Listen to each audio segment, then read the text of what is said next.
ধুয়ে একদম ভালো করে চাল দিতে ফেলে ধুয়ে নিয়েছি। তারপরে একদম শাক শাক পাতা যেভাবে কাটে এভাবে কেটে নিয়েছি।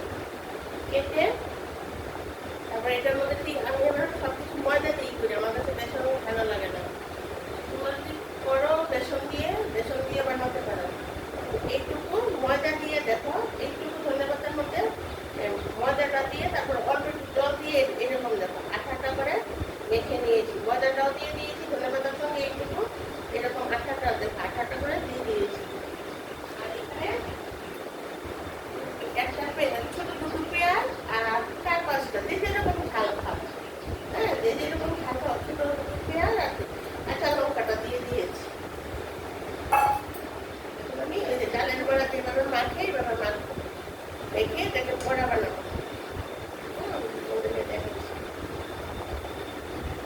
ময়দাটা এরকম ভাবে দেবে যেন ওটা ডালের বড়ার মতো করতে পারো।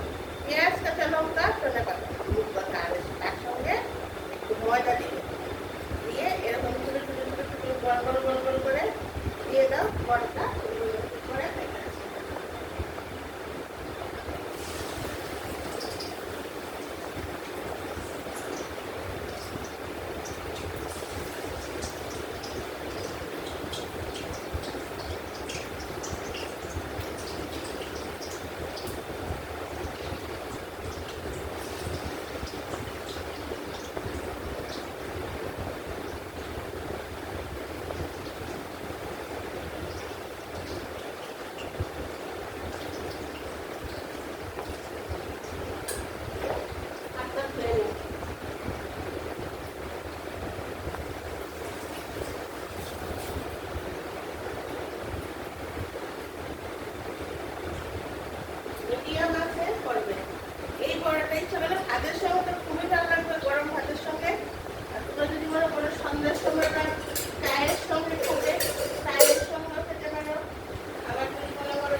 ভাজা পিস একটু ভালো করে করতে হয়, তাই একটু দেরি হয়ে যাচ্ছে।